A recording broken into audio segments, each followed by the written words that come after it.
An amazing panel. There we go, streaming to Facebook and recording ready. Good Hi luck. everyone, so happy to have you here and thanks for joining us, taking out time. And of course, this is a crazy weather for Dubai, once in a lifetime kind of an opportunity, and I'm sure most of us are homebound. So today we have this amazing three women with us, and of course the fourth one who already did the whole round of introduction. Amazing three entrepreneurs who are running their own sustainable businesses, joining the bandwagon, let's say that, of being, say, let's say, taking a step ahead for becoming, making the world more sustainable by creating more brands, which as a consumer can help us to be more sustainable. So of course, it's a circular economy and it's a loop. I would like to begin this session by introducing all of them. Let me begin with Angna Maheshwari. She is the founder and CEO of Veganology in UAE and GCC's first 100% sustainable accessories brand designed proudly in the UAE for the world. Veganology is a story made of fashion, sustainability, mindfulness, conscious consumerism, care for both the environment and animals, and care for Mother Earth. Angna believes that every choice you make can make a positive difference for our planet and for future generations to come.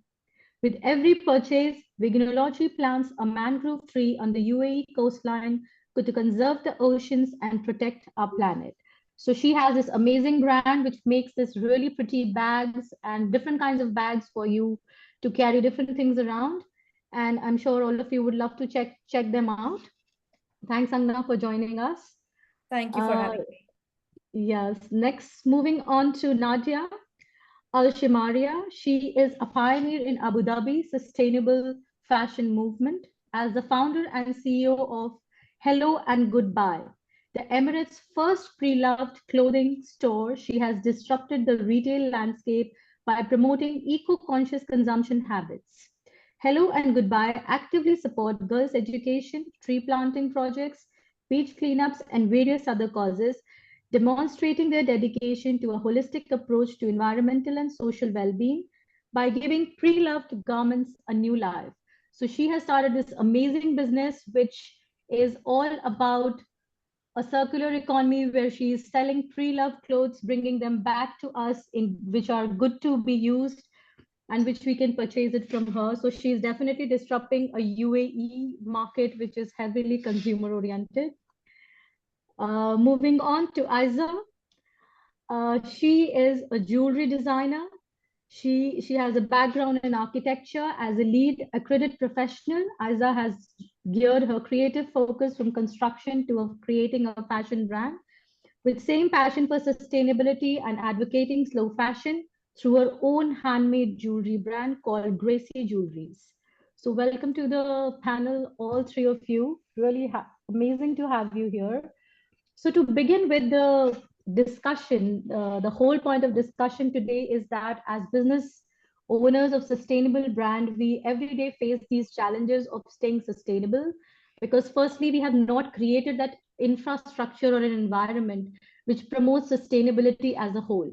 So even if as a business owner or as a consumer, we try to be sustainable, it just makes our life a little more difficult because it's a great hunt, it's a great research that takes, to buy things, to procure them. So now to start with this question, my first question to you, Angna, by when you launched this brand called Veganology, so what is it, as you said that it's a 100% vegan brand and the leather is 100%, plant-based. So can you just tell a little bit about your brand and also tell us like how does this leather come, how you procure this leather and what is the whole idea behind this brand? Sure. So I started Veganology back in January 2022. It was actually a COVID baby of mine. And Okay. it came from the pure, same as you had said, Prachi, that, I was looking for a bag that is, not made from genuine leather, not affecting our planet, not harming our planet. And it's Yeah. something that I set out to create in a space where there is nothing like this available right now. And it basically was a journey to introduce the UAE and the GCC region, and of course to the rest of the world, another brand that is able to provide people with accessories, with small leather goods, which are obviously vegan leather, made, these accessories that are vital for our day-to-day use, for our work, for our business, anything. And the point was that we really don't need to carry fashion and be able and harm the planet at the same time. Right. So But when as a you, result, sorry. yeah, please carry on. Sorry. So the idea was to, develop this brand, make it available for everyone. So we started as an e-commerce business so that it could be accessible globally. But we've also now been able to launch 2 retail stores in Dubai Oh, to wow. bring sustainability closer to our community and to the customers who are interested in this. Of course, the challenges, there's many, many challenges that fall under this bracket. First being the fact that we are in a space where brands are more appreciated and sought after versus sustainable brands. But when it comes to sourcing fabrics and materials, unfortunately, UAE also doesn't have that infrastructure available yet. So everything is currently made outside the UAE. I must say, as a brand, we're working hard to, be one of the first to start producing in the UAE too, which is obviously it's a longer journey. But it's something that we're trying to very inculcate that, we're born in the UAE, we're proudly designed in the UAE, and so we like to also become made in the UAE. But of course, that's one of the first things to say is a challenge as a business, and also to make sure that what we sell to a consumer is of the quality that they expect from, any bag.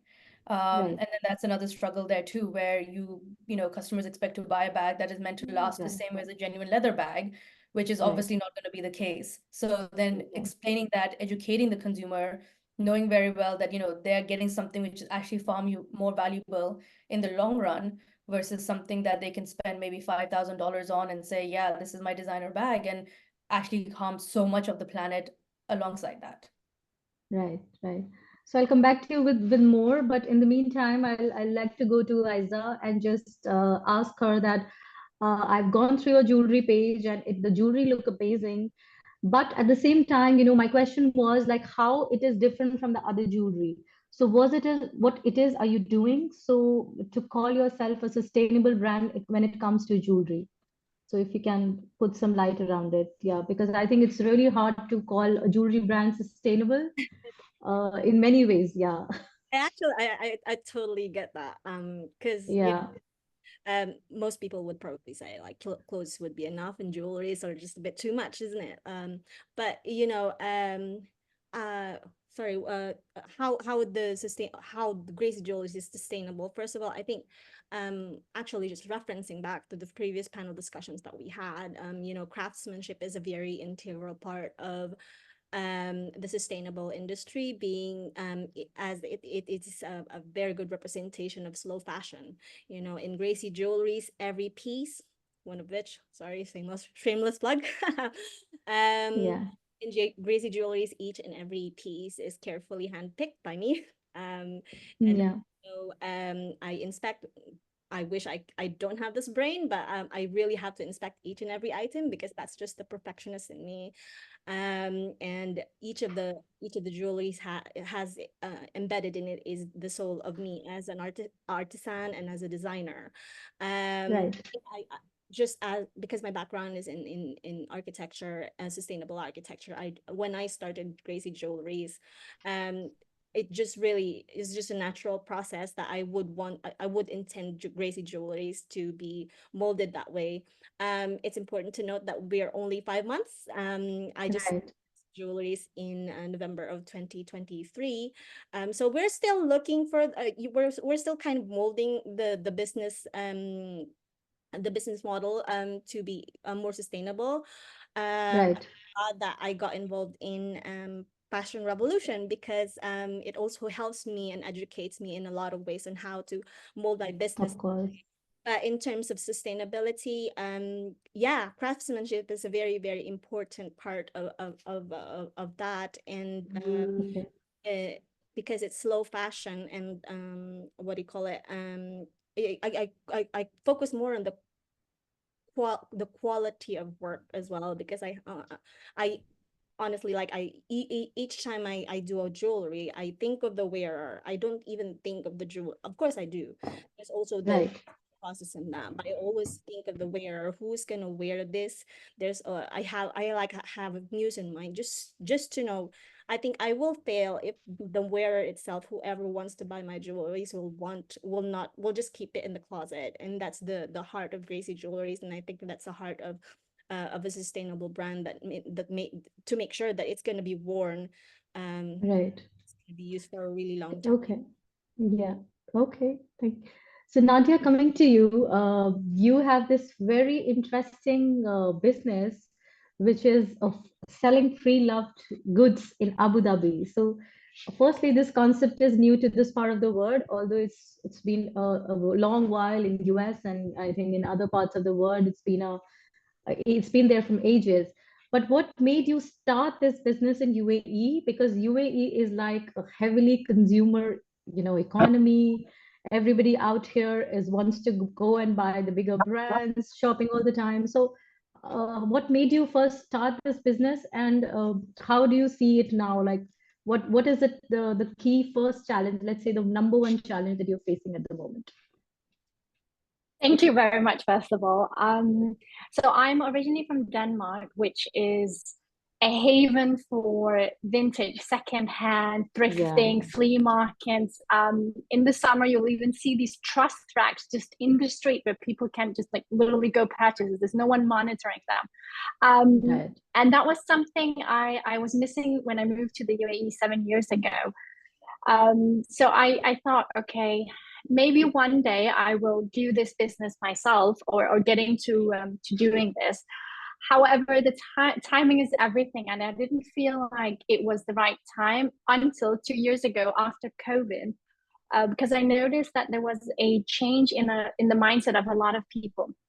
Bear in mind, Hello and Goodbye is Abu Dhabi based, where our customers are a little bit different than the customers in Dubai. So Abu Dhabi is a little bit more traditional, I'd say. Yeah, Meaning that our customers needed a little bit more time to get ready to wearing pre-loved. There are a few in Dubai, but Abu Dhabi there wasn't any. So 2 years ago, I said, okay, now is the time, because I could see that there was a change in behavior and in the mindset of people after COVID. They wanted to do better for the environment, but was struggling a little bit with how and the where and the who. So that's why Hello and Goodbye came to exist, that we wanted to facilitate a platform where people could make more conscious, eco-conscious decisions.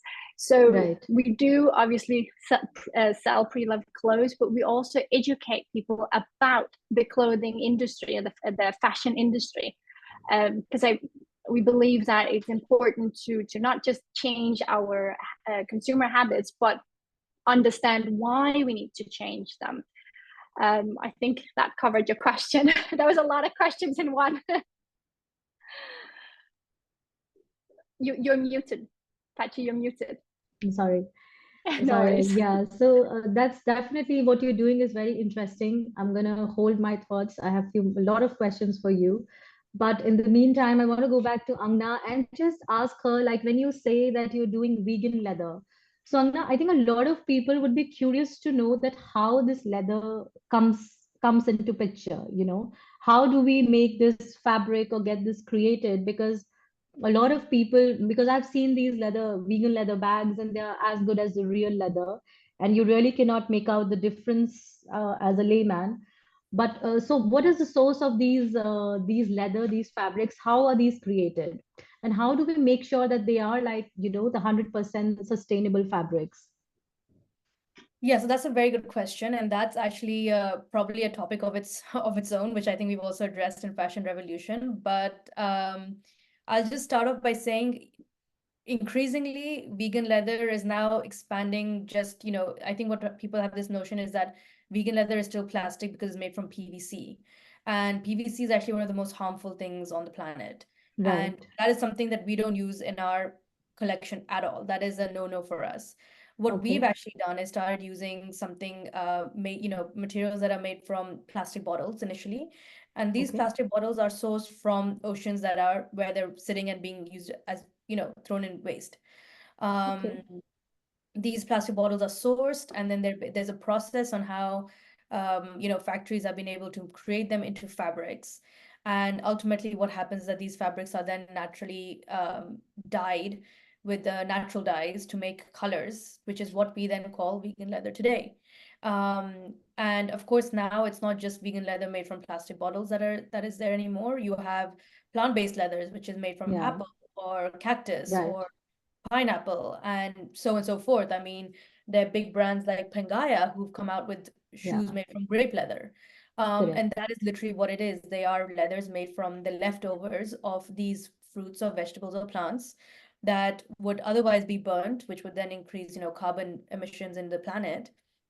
And what suppliers have done is take that and actually made into fabric. So we are actually the first brand in the UAE and GCC to introduce apple leather into our collection and to the region. And this is something, of course, that comes at a premium because the supply is low and the demand is very high. So on one hand, it's a Okay. struggle. There's two types of struggle there, twofold. One is obviously the struggle of price to buy, Right. source, and create. And then the Right. struggle is to explain to our customers that, look, this is why this is so much better than a genuine leather bag, which is, another struggle that we face in the region over here, because not everyone understands that sustainability or understands the value of having a bag made from these leathers. So it's really something that, different brands have used different fabrics. You'll see increasingly bigger brands are now branching into these fabrics too, because they've realized Yeah. sustainability is, important for them. But the great thing is that Veganology, we've made it a core of our brand, which is why everything that we do, including our designs, including our packaging, our marketing, everything is based around explaining to the customer, this is why our bags are good for you. Yeah, Uh, but what all kind of so my question was very specific to, so what all kind of leathers are we doing, and what is the source of these leather? As in, one you mentioned is apple, one you mentioned is plastic recycled bottles. that's right, So, yes. so how do you how are these material add strength to the product, or how are they so, how are they still managed to look the same? Because I've never heard about the plastic recycling leathers, but yes, I've mostly heard about the plant-based leathers, which actually turn out to be as fine as a real leather because they Right, are plant-based. right. So how are we doing that part of it? I mean, at the end of the day, when it comes to a fabric, right, it's all about Yeah, how fabric is made. So it right, really depends. Now, at the end of the day, each fabric has different sort of percentages, to right, make a fabric. So right. obviously, in that there will So be is it made. very hard to source, or is it something very easily available? What are the key challenges, and how do you make sure that the sourcing is also sustainable in terms So of, or actually, that's is the it a thing. challenge to make sure? Yeah, so it is a challenge to make sure, because these Right. fabrics can be for costing nothing, because they're also they can be very badly made, which can Yeah. cost nothing to a supplier. Otherwise, what people do, including Veganology, is get materials that are certified, internationally Okay. certified. So we Okay. have our apple leather is USDA certified to ensure that the Okay. apple is actually apple and nothing else that we're getting. Okay. Our fabric made from plastic bottles is certified by GRS, Global Recycle Standard.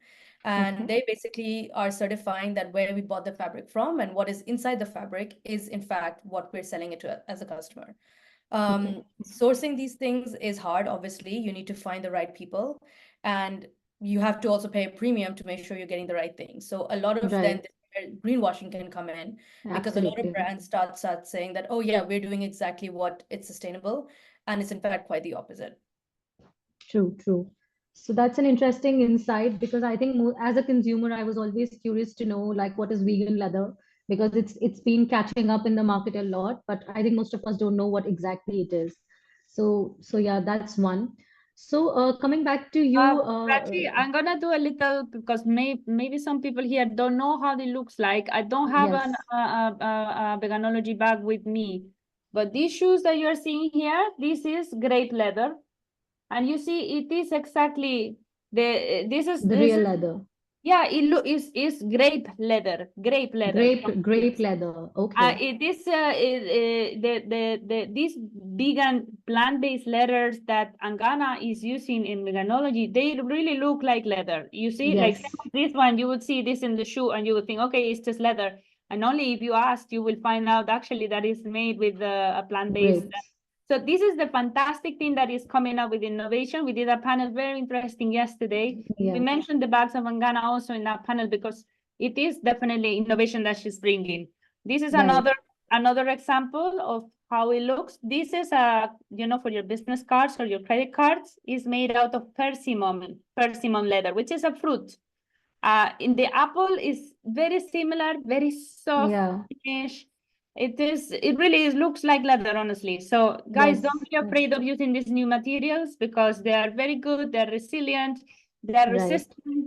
You can And put them in different number places. one is planet friendly. That's what our main goal is while making our Exactly. consumer choices. Yes. But they are not committing or compromising on style or in looks. Yes. So this is also Absolutely. important. Still, fashion is a way that we express ourselves. You're Yeah. not missing on anything. It's still Right. is you're having the best of both worlds. So just support. Right. Right. No, that's great. Thanks for showing these to us. Nadia, coming back to you. So since 2 years, you've been doing this business of pre-loved clothes. So how have you, like, what type of consumers first that comes to you? What are the most interesting experiences you have with people? Because I'm sure you must have had a lot of people who might be shocked to discover about, what you're doing, or maybe once you get them, what is the kind of profile that you have? Are these people are really worried about planet positivity, or are they just trying to save a few bucks, or are they really, taking those products as, okay, open-handedly, yes, let's embrace pre-loved goods, because that is something which is hard to do because we our minds are not trained in that way, at least in this part of the world. So what are the challenges that you've been facing, or what kind of strangest questions you've been asked from the people? I think one of the strangest comments I get is, "But is it clean?" And I always like, yes, of course it's clean, and you do have a washing machine, don't you, my friend? And I think, as you said, it's because it's not normal in this part of the world. If you go to Europe or the States about 10, 15 years ago, it wasn't normalized as it is now. It's super trendy to wear pre-loved. Like, you're practically judged a little bit if you go and shop at the normal stores. So I think it's gonna be more normalized in the UAE. It's definitely changing, and now with Fashion Revolution also bringing the clothing swap and these kind of things, so it's becoming much more normal. But it's always, are the clothes clean, are the clothes good? And we're like, yes, of course they are. First of all, we quality check everything. If there is a button missing or a hole or something, we have it mended. If there are stains or it's visibly dirty, we have it cleaned. So there is a whole process of making sure that every item lives up to our personal standard at Hello and Goodbye. And nice. When we are at markets or we have our own pop-up shops, people are always pleasantly surprised that it's new clothes, it's good clothes. Even some of the clothes still have tags on them. It's like, well, yes, and that's because women only wear about 30% of the wardrobe. The rest is just hanging in there. So I think at the end of the day, it comes down to not being exposed enough to pre-loved, and that's why a lot of people might be hesitant. Is it clean? Is it old? Is it dirty? Is it like something your grandmother would wear? These kind of things. So it's really about exposing the perception to pre-love.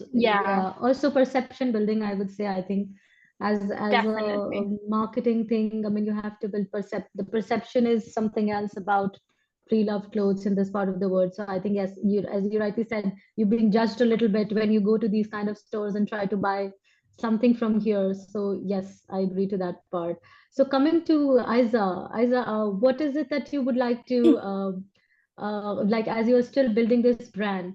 So what are the key factors that you're keeping in mind to, while sourcing these materials? I understand that they are handmade, but all the material that we use in making jewelry are generally like either metals or plastic beads and stuff like that. So what are the other materials that you are looking at exploring to making these jewelries more sustainable? First of all, I stay away from plastics. I think just my background in interior design, it just really doesn't feel, it feels Right, detached. It's not really the kind of style that I want to look for. In Gracie Jewelers, I use more of I would have metal findings and gold plated. Most of my things are semi-precious stones, which are natural materials, and I do use I love pearls, and I love okay, use pearls in casual wear and also in like in a formal wear as well. So that's right, the kind of style that I have. If you yeah, so and I make sure that they're definitely, well, as if you're a startup, you only yeah, start, yeah, it's only a team of me when when you're doing a startup business. So I right, have to source them locally. Unfortunately, I have to buy retail price because I do custom stuff. I don't do yeah, a lot of production because that's just my capacity. right, So uh, right, right, that also raises my prices. understood, That's right, how I right. choose to do it. Okay. So coming back to Angna, so you've been building this brand from a while, and as you said that now you have 2 stores, and you're also selling through e-commerce platforms.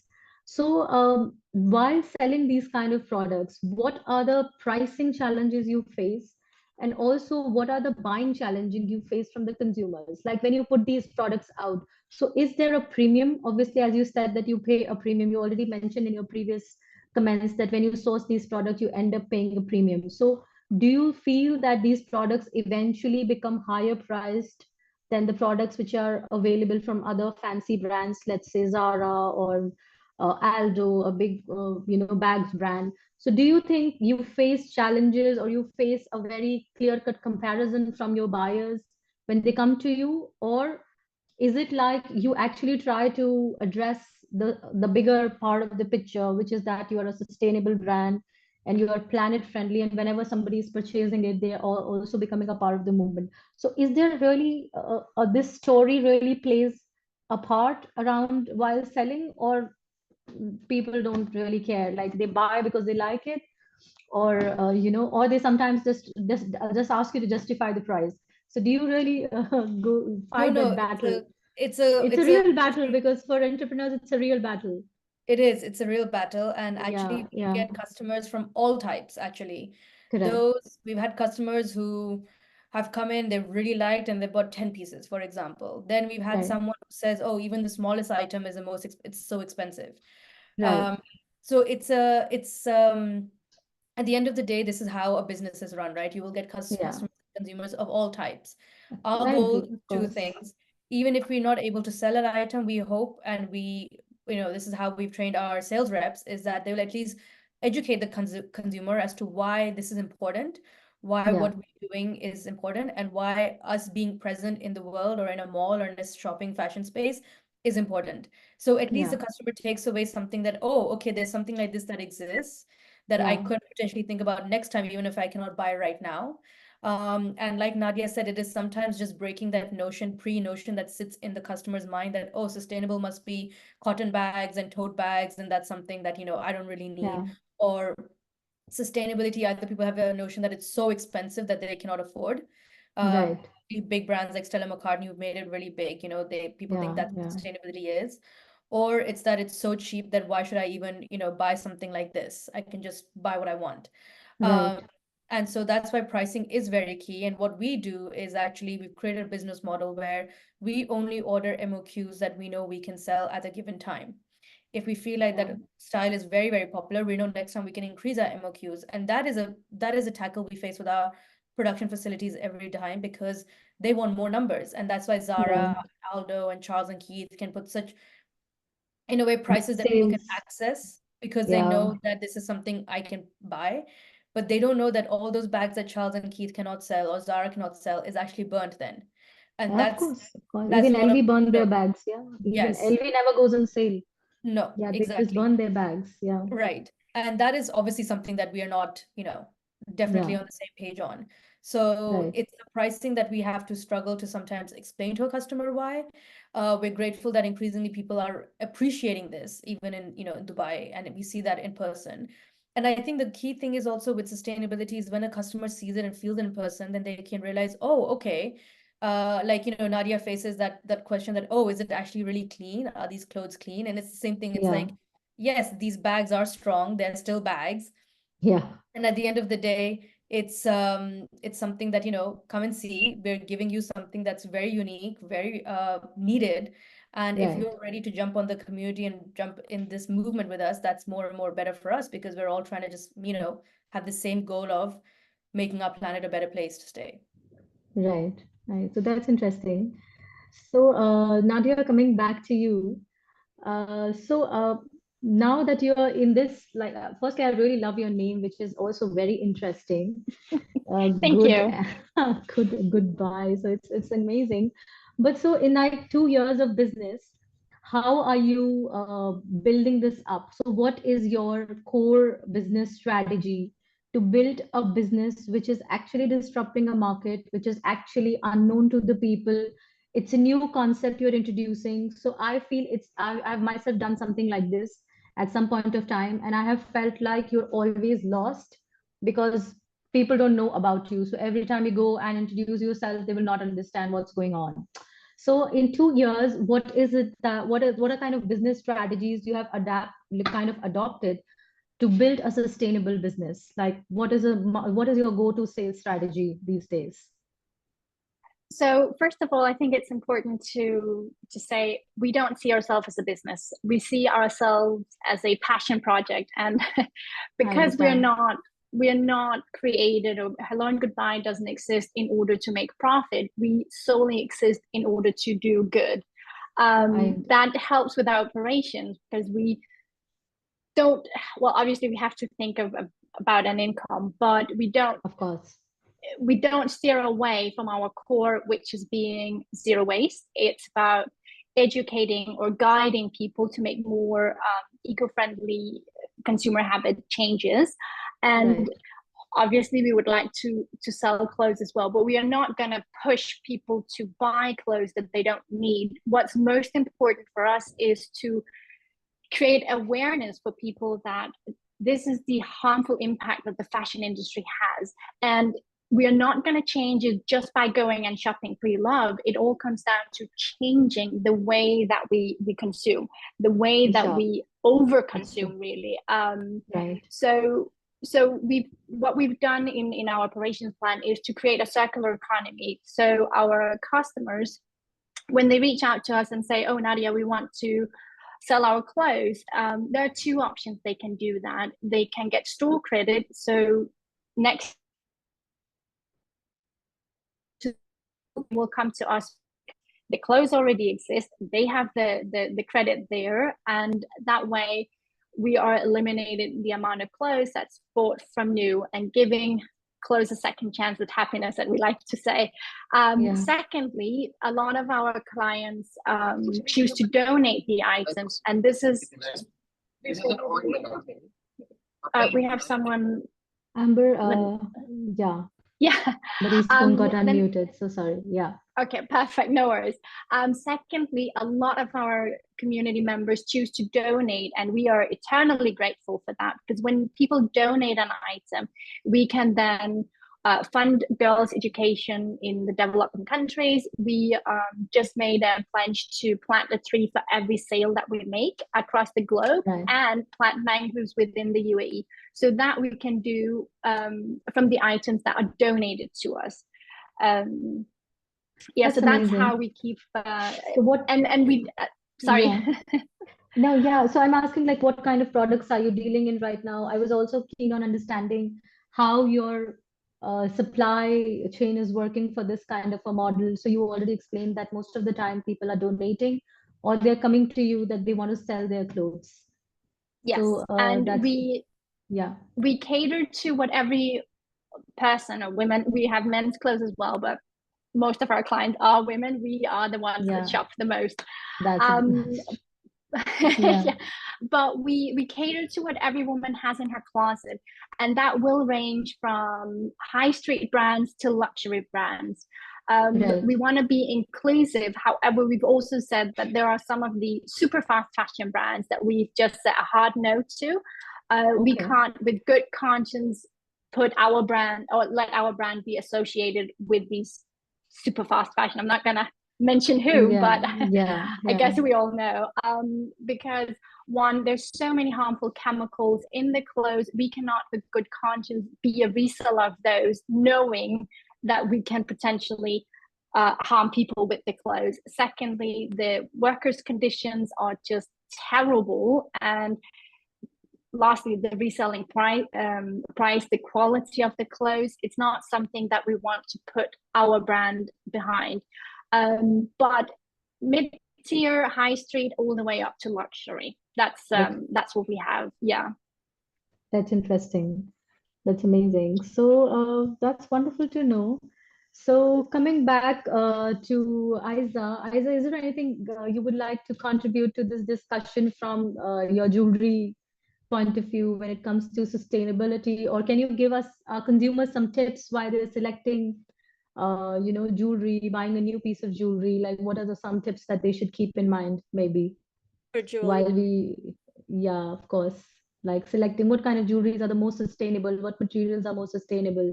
So I assume that pearls is definitely one of the sustainable ones because they're coming directly from the sea, the real pearls. Yeah.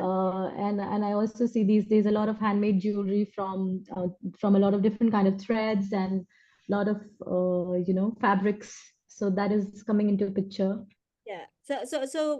Well, from a jewelry standpoint, like you said, a lot of people might even think that they're not needed, right? But yeah, Yeah, accessories like that.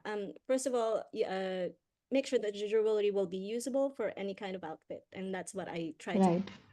right, My natural style is just like that, to make jewelry timeless, and it can fit in all the seasons of the year, and for generations, hopefully. That's just I make it more like my style rather than trendy.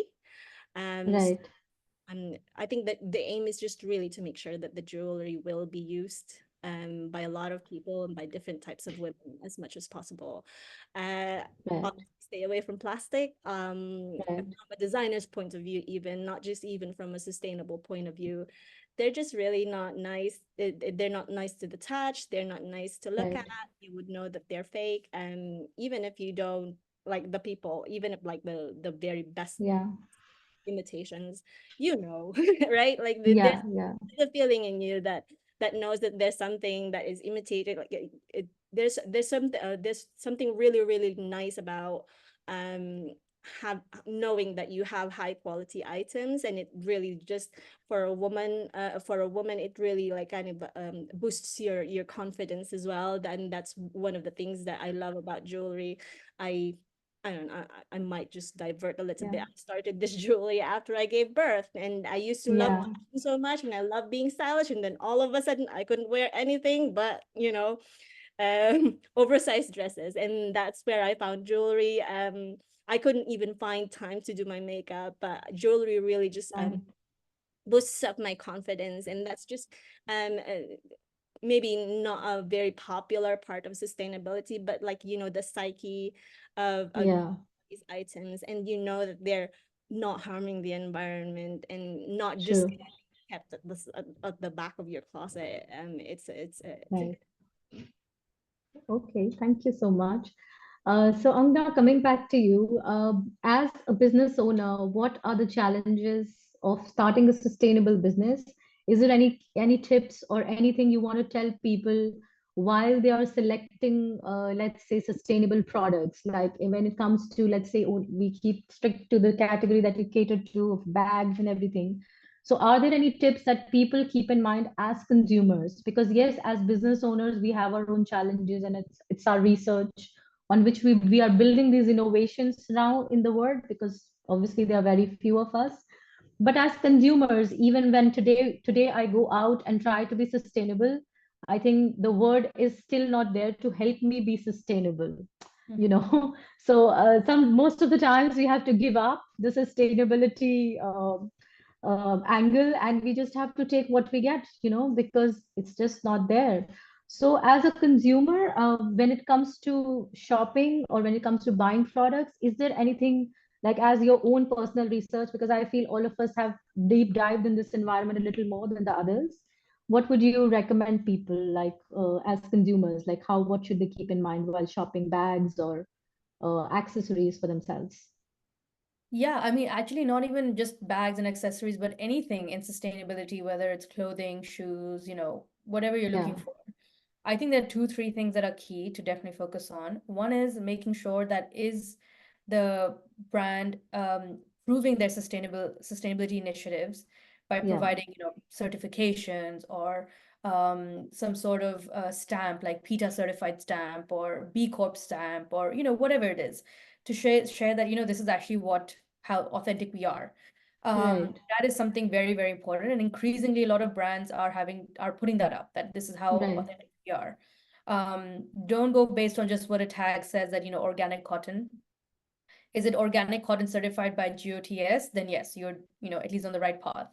okay, The other thing is what I am very, keen and passionate about also with veganology is all our factories are audited by BSCI or SEDEX, which means we're actually working with factories that are not promoting child labor, that are paying the laborers, fairly, so fair fair trade. pay, fair pay, yeah, And also they're getting payment for overtime. So fashion is obviously always everyone's on overtime, right? Over hours, working yeah, long hours.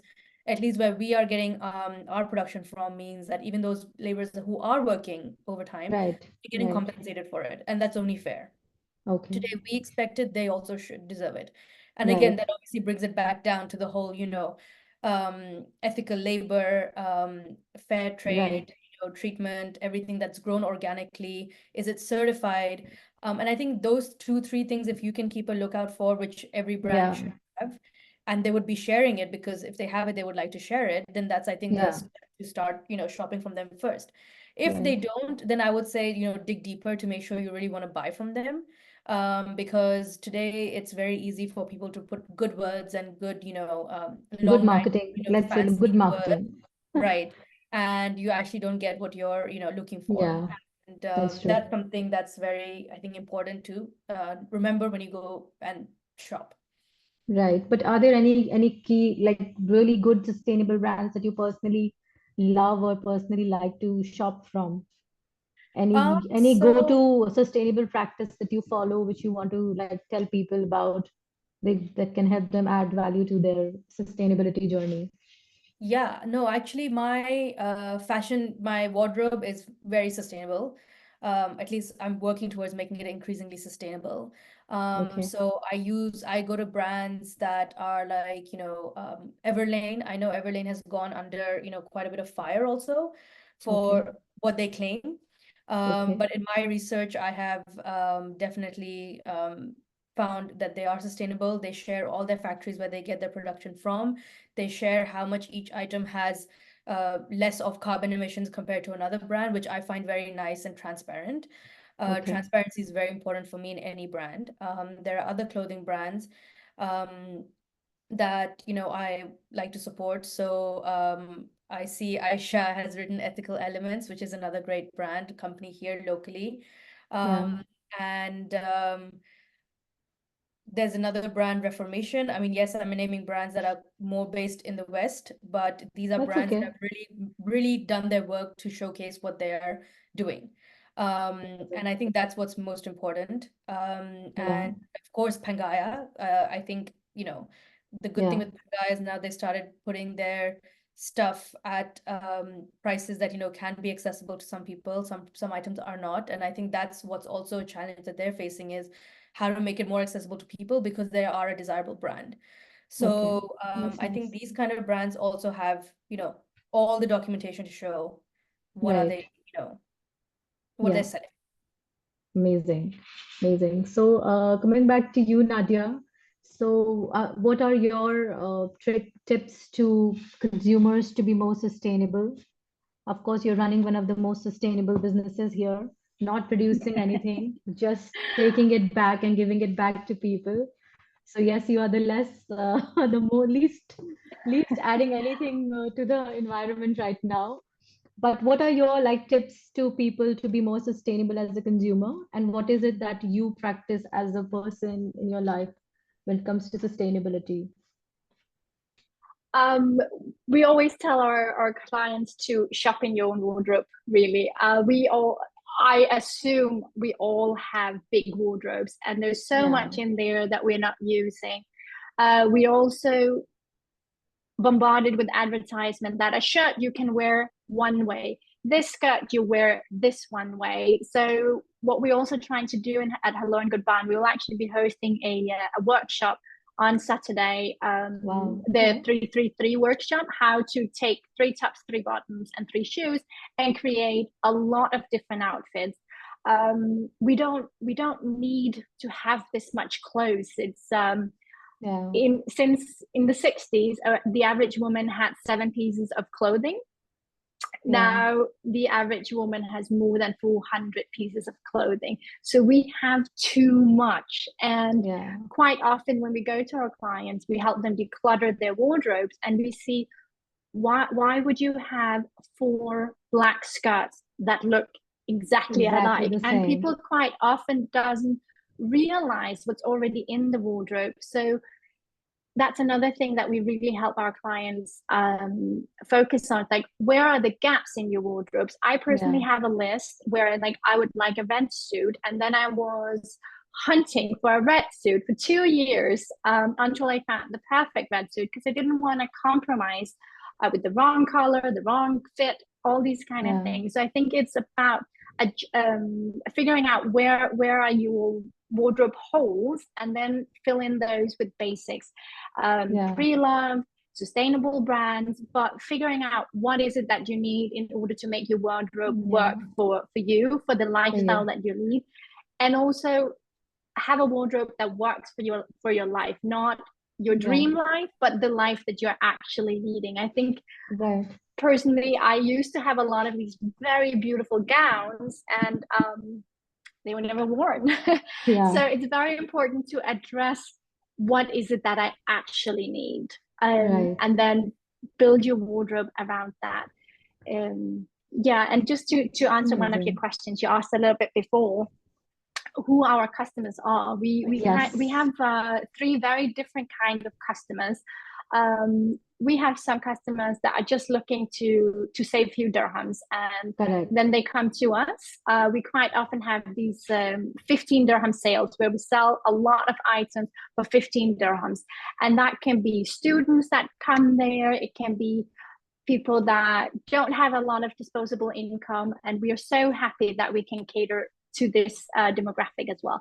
Then we have the super hardcore eco warriors that are like, yes, we can only shop secondhand or pre-loved, and it has to be organic materials or cotton or these kind of things. So we have some clients that's like, oh, if you have any dress in this or that kind of fabric, please let me know. So we go through our entire stock to target what they want. And then lastly, we have a lot of women with a lot of disposable income, and I think they've reached a point in their lives after COVID that they realized we need to do better, while we still want to look fashionable, good, what's new, renew our wardrobe and these kind of things, but also with the consciousness that the environment is suffering every time we go shop. So we also have those kind of clients. So we are basically a shop for everyone, really.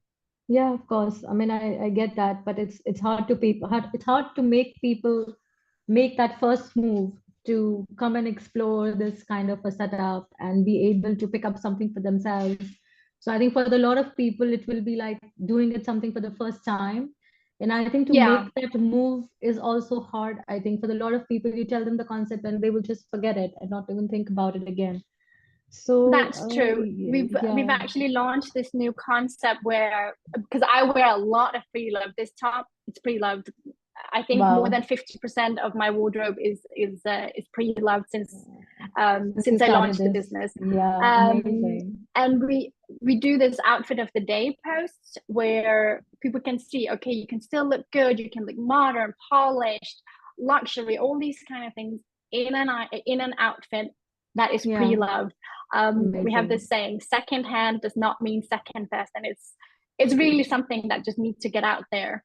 Yeah, that's amazing. It's so great to hear all of you, and I just want to give you like this one open platform. If anybody wants to ask anything from them, like we have these three great people here, can answer some of your business challenges or some of your sustainability challenges that you might be facing at the moment. If anybody has any question, we are open for questions right now. Otherwise, in the meantime, I would ask all the panelists also to have, if there's anything that I missed and they really want to put it out there and tell everyone, which is an integral part of your story or which is very important or crucial to your business, you can maybe just make a point as a closing note. I would actually like to take the floor because Isa, you said that jewelry is maybe not the most sustainable thing. And I actually want to say, on the contrary, it's super sustainable because that accessories, jewelry or bags, they create an outfit. So you don't need to have a huge wardrobe if you just have accessories that can change, like depending on which jewelry you wear. A white t-shirt can have so many different outlooks. So jewelry is in fact very sustainable. So I just wanted to let you know that. Amazing. Yeah, and also metals can be melted and remade into other things. So jewelry, if it's if it's properly disposed of, can be actually pretty sustainable. I also wanted to read some of the questions that we have in here because, for example, we have one question for the floor for Anita. She said, would love to know what is the shelf life of these vegan leathers, and is it 100% vegan? Does it have any mix of the traditional petroleum-based polymers? This would be probably Angana. Yeah. Yes, I mean, they are not made with traditional, petroleum polymers at all. They are 100% vegan, and in order to really showcase that, we do get the certifications, and those certifications have got very strict measures in seeing those fabrics. So if they feel even a little bit has those polymer or anything that's chemical based, they will not, give us a certification. So that's where it's key for any buyer or any designer, any business owner, anyone, to make sure that what they are getting, they need to do a proper inspection and see if they can get a certification for it to give a, in a way, a proof of what you're giving to the consumer. Okay, that's interesting. Another question also coming from Alina, or a comment that she was talking to a salesperson, and Alina, you are here. You want to share your question? It's more a comment more than a question about the comment that leather is more durable than many of these alternatives. I agree. In case that this you can see, definitely leather is much more durable and it's biodegradable at the end of the day. But Alina, ask the comments or share the comments that you've got from this salesperson, please. Thanks a lot, Araceli, for bringing up the question. And by the way, thanks very much for the panelists. It was an amazing panel. The question in a nutshell was like this. I actually had a discussion with a representative from a well-established brand who was, okay, my argument was regarding buying items, bags, accessories made out of vegan leather or more sustainable options, whereas they told me, like, look, this is a leather made item, which is much more durable than other types of leather or material, so which will take you ages or like really many years from now into the future. So they made the argument, which I actually thought was quite logical, or at least made sense to me in the moment, in that they said that if you buy an item made from genuine leather and like really good quality item, that would take you for a longer term as compared to buying something made of a different kind of leather and having to replenish it or replace it more frequently. And then I thought to myself, since the other day we were discussing about overconsumption and over production, it makes sense. Like rather than buying a lot of items and replenishing them, it does make sense to invest in a like maybe more pricey item, better quality, and also yeah, going back to his comment, made out of genuine leather. And I wanted you to also couple, like in light of the comment that you made that you are facing the struggle to explain to customers the value of having a bag made from this type of leather as opposed to genuine leather, like what are your insights or how do you manage to overcome that struggle, and what's your argumentation in convincing or educating a customer these days that look, this is a more sustainable option? Yeah. Thanks, that was the question and the comment as well. Any insights would be Thanks a lot. appreciated.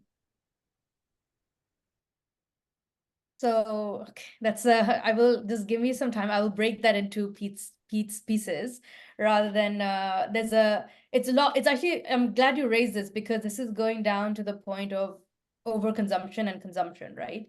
So at the end of the day, I say this, there are two sides to this story. There's a side that will believe that, you know what, just do not kill an animal at all for the sake of fashion. And there'll be another side that will say, you know, I believe in buying a genuine leather product. That is my way of living. And that will last me for, 10, 15 years. And that's great. My concern is that person who's able to buy that item and will they use it for 10 to 15 years? Because the problem is that within 2 years or within a year, actually, there'll be a new fashion item that will come up and suddenly say, oh, I want that. That looks even nicer than what I have right now. And that will become a pattern that every single person will start buying more and more and more. And that's where the problem comes in. The problem is not that, genuine leather is, better or vegan leather is not better. I think there's a fact that genuine leather is more durable, and no one's, refuting that that's not the case. We are obviously being a brand that's coming in and saying, listen, we're an alternative for those people who believe in the alternative way of fashion, who are open to spending. And that's why you'll see the prices will never really match a genuine leather item unless it's something so unique, like, I don't know, today there is a mushroom leather bag coming from Stella McCartney that will be priced as much as a genuine leather bag from another designer. But my problem with all of that is consumption. People buy, people throw. Nadia said something correct. Many years ago, women only had 7 pieces of item in their wardrobe. Did we have a sustainability problem then? No. Today we do, because people have 400 pieces of clothing in their wardrobe, out of which I think they wear it maybe 7 times at the most, and then it's thrown. The worst is that people say that, oh, I'm throwing it and it's going to landfill. But my question is, why can't you donate it to people who actually need clothes today? Give it to those organizations, let them donate it, and that item, that fabric will automatically in its life disintegrate or deteriorate, or if it's biodegradable, it will go into nature. The problem is when people don't do that. And that's why we have to come in and say, please start doing this. Please follow this way. We are another, brand out there for you to buy alternatively. And yes, the durability is still something that genuine leather will always win. But these materials are also now increasingly growing their lifespan, because obviously this is new technology. This is technology that was just maybe in the last 7 to 10 years that's come up. And in the last 7 to 10 years, technology is also improving. So in time, these things will become more and more, I guess, more comparative to genuine leather, which it is not right now. So the point is, it's up to people, which side do they want to be in, which side do they believe in. But at the end of the day, and this is something which is a fact, because we've got our products rated now completely through the website. So if you see our bag made of plastic bottles, that bag, to produce that bag, is 93% less commissions than getting a bag made of genuine leather. And that's also a big factor to play, because at the end of the day, pollution, global warming, it's all there. We see it in different places that you don't normally see. I mean, I'm sitting in Toronto right now. it's only what, April, and it's already sunny outside and I can be in a t-shirt, which would not be the case many years ago because it should be cold.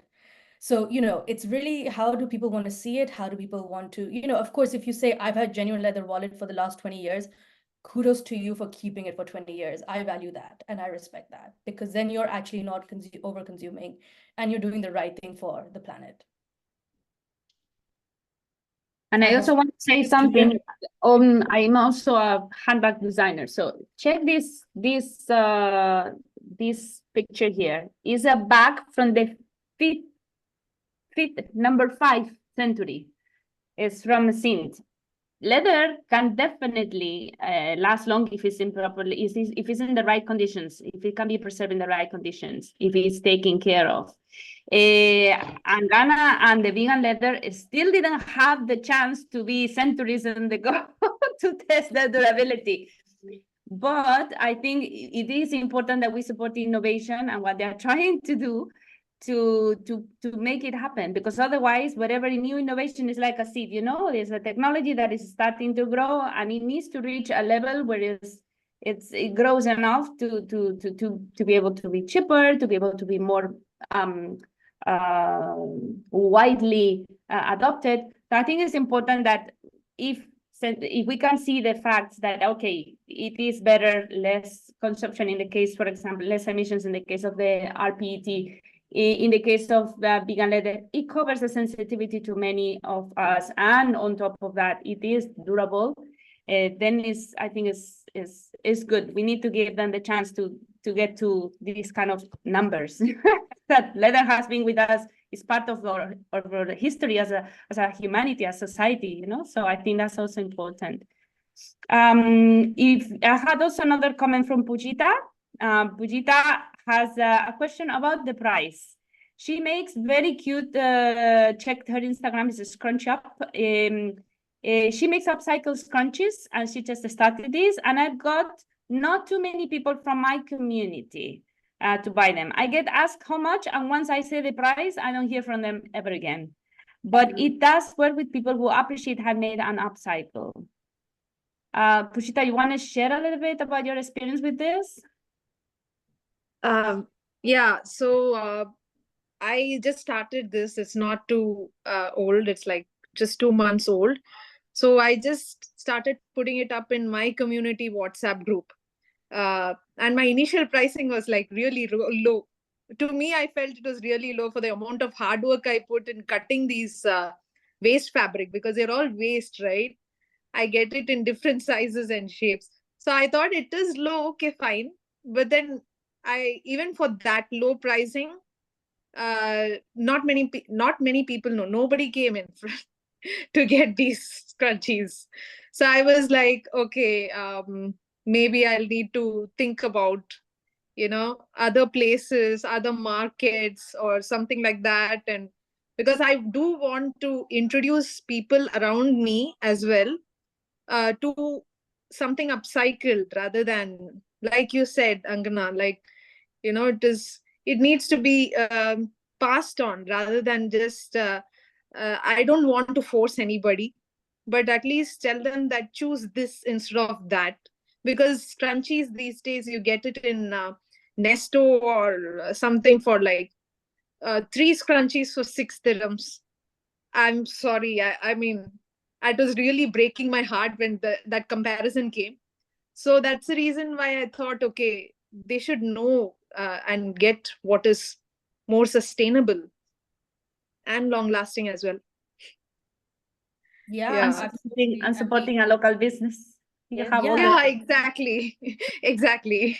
But I think in that, I think you should then focus on, also making sure the customer is educated in what you're giving. Because I don't think they're fully understanding your hard work, which I can completely believe there is.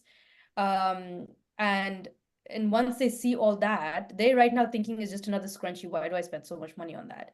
But they don't see what the real back end of it. And that's where it's very important that you come in and as a business owner, communicate that, because, and you might have basically maybe 200 no's before you get 10 yeses. Yeah. But at least in that process, you've educated 200 people about what you're doing and how important is what you're doing. And that itself Right. is, I think, a goal that we should all be aiming to achieve, is to get people in this movement of sustainability, is, I think, educating everyone who is not as aware or is still in the, space to learn and eager to learn. Then we should be that, those people to start educating consumers and guiding them, and that this is why we are doing this and this is why it's important. You're most welcome to join the movement with me, and bring it in like that. Yeah, because I have done that on the page, on my Instagram page right now. My husband helped me in creating a nice little, poster. And I had posted that. But yeah, I probably need to really You need to push that repost it 100 poster out. times, I think. Yeah, Yes, repost it, reshare it 100 times. Yes. right. Like Yeah. I mean, as a fellow startup business as well, I know the struggles to like I kind of hike up the prices, because people will say, oh, okay, I can buy this somewhere else, but you just have to have more faith in what you do, and you have to back up everything that you do with good quality work. And if you know that you can Correct. offer good quality work, and you know that your items are going to last longer than anyone else's, yes, you can actually stand firm ground on firm ground, and just tell them the actual quality of the item that you're offering. And yeah, like Angana said, it's an opportunity to educate people, right? Every time you say Yes. you receive a no, it's an opportunity for discussion and conversation. Very true. Yeah. I'm Yeah. gonna read the next comment from Smita. She says, sustainable doesn't have to be of so-called sustainable material. It also means do not use and throw. So if one uses their clothes, their bags, their accessories, you will read well over the years, it is sustainable. Exactly. That would be because you are actually keeping and preserving. You are not buying that much probably, but you're making sure that you keep, you take care of the items that you own and you give them the proper care. So good for you, Smita. Pallavi, I would like to yeah, sorry, I would like to jump on that comment. go ahead. I don't know if anyone's heard about price per wear. That's something I personally operate a lot on. I can see you nodding. He's like amongst my fellow panel discussion talkers. So that is the core of sustainability, really. It's not about going out and buying new sustainable products. It's about when you have to buy something new, go for sustainable, but use what you have. Really, I have one of my favorite dresses is I'm almost embarrassed to say, but it's from when I was 15 years old. It's from H&M, but I can still wear it. I fit it and it looks perfect. So it's about taking care of what you have and loving what you have, and really using that, and not get into not get into the whole fashion trend. Figure out what is your style, because your style is going to stay with you, but the trends, those are the ones where it keeps saying, okay, now you have to wear leopard print, now you have to wear this, and you end up looking like everyone else, really, because Zara, H&M, they push out the same. But when you find your own personal style that helps express who you are, that way you can, by all means, go to Zara, buy that one item that expresses you, and then love it, wear it for the next 10 years. And I started wrong saying I'm almost embarrassed. No, I'm actually really proud to say I have something from H&M that I've had for more than half my life, and I love it, and I wear it with pride. So the comment, sorry, I didn't get who said it. It's really, really a good point, that use what you have. And take care of it. Exactly. Yeah. Pallavi is saying, usually bags made of plastic start flaking after some time. Does vegan bags made out of plastic bottles do not flake like PVC bags? So far, we've not faced anything like that. Of course, there's always usage, so that is going to be shown depending on how someone uses the bag. But that's in every bag. Even genuine leather, you can start seeing scuffs depending on how someone uses a bag. So no, there's no flaking. Okay. By the way, we had a podcast with Palabi. Her podcast is called the Eco Shiros. Darling, if you want to paste it somewhere there, we had actually a conversation about vegan leather and what is vegan leather, why they are trying to sell plastic bags as vegan leather, because yes, it's vegan, but it's, that is also kind of like misleading in terms of what is what, and not every vegan leather, it is really something that we should be supporting. Not every vegan leather is sustainable, let's put it like that. Jill is saying also the land and the water it takes to raise cows, and then the toxins it takes to treat the leather. Yeah, there are different ways to tan the leather. You have vegetable tan leather, which is actually is the traditional way. And then we have the chrome leather tanning, which is very fast, is the one that you can find in most of the fast fashion shops because they want a very fast turnover. But if you're using vegetable tan leather, it takes much longer. It is the natural process. The leather has only natural things on it. So it's actually the one that when I'm selecting designers in Goshopia, they have to have, if there's leather, it has to be vegetable tan leather, because that way there's no toxins coming out. There is some studies that are not yet conclusive about chrome tanning, and there is some direct correlation with cancer, and especially we ladies that we tend to take it on our armpits. Some of this is something that we need to pay attention, because definitely breast cancer is on the rise, and they are studying if there is a impact on the amount of chrome that we are using, because it's a heavy metal and it is a carcinogenic. So it is important also to know that. Try to avoid the chrome tanning. Most of the people, when you go to the shops, they would not know. It's actually something a little bit technical that, only probably the makers would know. But I can tell you all the fast fashion brands use chrome tan leather because it's cheaper and it's faster and it allows them for big volumes. So if you don't use genuine leather from Fujita, also it'll start wearing off sitting inside the wardrobe. Maybe, I don't know. I have my blacks with the protection and all that. So in my case, but I'm a little bit of a freak show to keep things. So yeah, in my case, it's working well. I normally have a little bit of the silicone bags to make sure they don't get any mold. You put the protective, you give them in a space in the closet. So. And also Anastasia. Yes, please go ahead. I feel like as the brands, we have the responsibility to educate the consumers on how to take care of their items, right? Like even for jewelries, they like pearls, for example, they have to keep hydrated all the time, and people don't know. Say it again, darling. I missed your sorry. voice. So as the brand, we also have the responsibility to educate the consumers on how to take care of the items that they purchase. Yeah. Especially Indeed. for jewelers, we do that all the time. And I would assume for every other industries, it's the same. Yes, exactly. In the clothing, it's pretty easy because you have the labels and the washing tags and stuff. In bags, normally it comes like a little pouch saying information about how to take it. But if they are the cheap brand, they don't have anything because, yeah, I guess they are not meant to last, so they don't bother too much to educate how to make them last longer. That's actually something we are addressing at Hello and Goodbye as well, because the laundry industry has always told us, oh, you have to wash your jeans after every wash, you have to do this, you have to do that. In reality, you really, really don't. It's not like your clothes are getting dirty after wearing it once or twice. We are using way too much laundry detergent because that's what it says on the package, like a full cup. That's really a lot.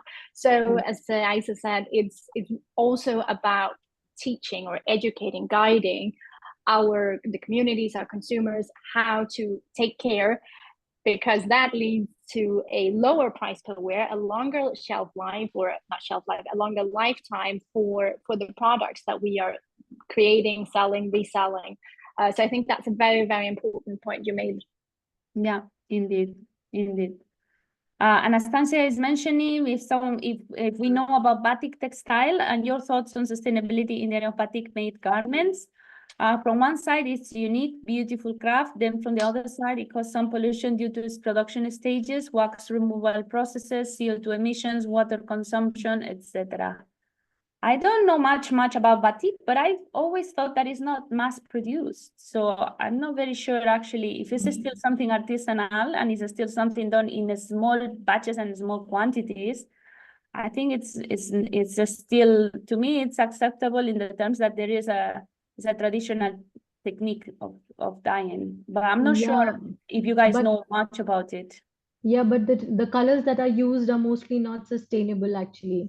So it's that can be one of the reasons. But if you're using like batik is actually a form of dyeing clothes in multiple colors, right?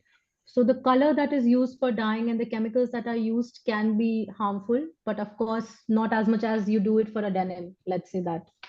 So Okay. the process that goes on for denim. So yeah. We probably need to study more to know the what kind of colors or We dyes do are it using. we do it in India all the time, so you can find Yeah. people doing it in small places.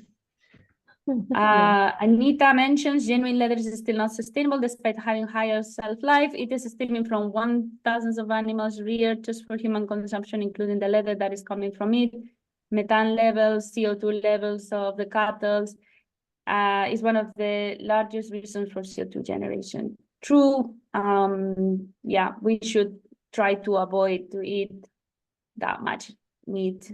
Still, the leather is a byproduct from the food industry, so it has to come both of them hand in hand.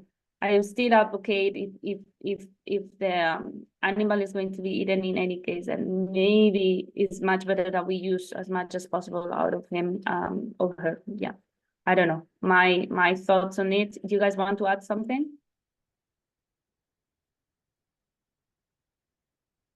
No?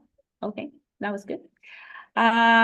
Habiba, she has a not-for-profit in Kenya. It's called Fashion Kenya, where they source upcycled products from Kenya, and they support the sustainable fashion movement, and it's also available here in Dubai. You know her very well. You know where to find her. Habiba is replying Jill about the... Okay.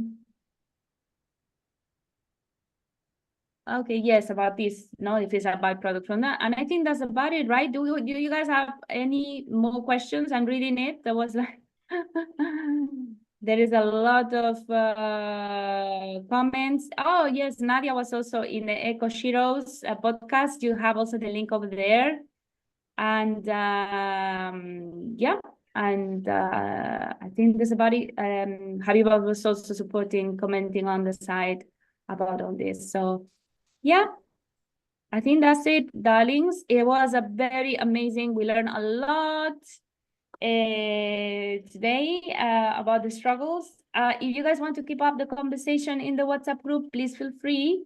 You can post your comments, your thoughts in there. Anything that you think can actually you would want to share with the community, please feel free to do that. Tomorrow we are at 6 o'clock back again with an online styling session with Holly. So please, everybody stay safe. Hope everybody is doing good, that the rain didn't affect you too much. And thank you so much for tuning in today to join our Fashion Revolution Week. Send your big kiss. Thank you. Thank you. Thanks. Bye. Thank you so much. Sorry, it got longer than expected. When I realized, I was like, oh my God, there was a lot of comments, huh?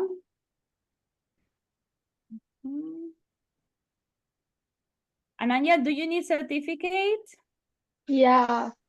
All right, send a message to Aisa or put it here in the thing and then we put it in there. What do you need me to send? Exactly.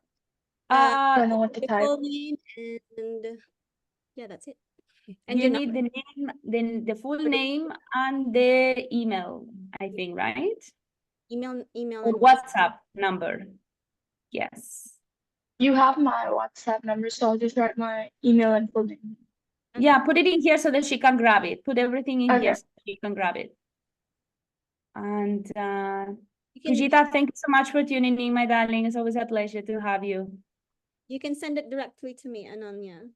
So if you're aware that everyone will see. Yeah. Yeah. You stop the Facebook. Did you stop the recording? There we are. Fashion Revolution Nigeria. How are you, my darling? Thought I stopped.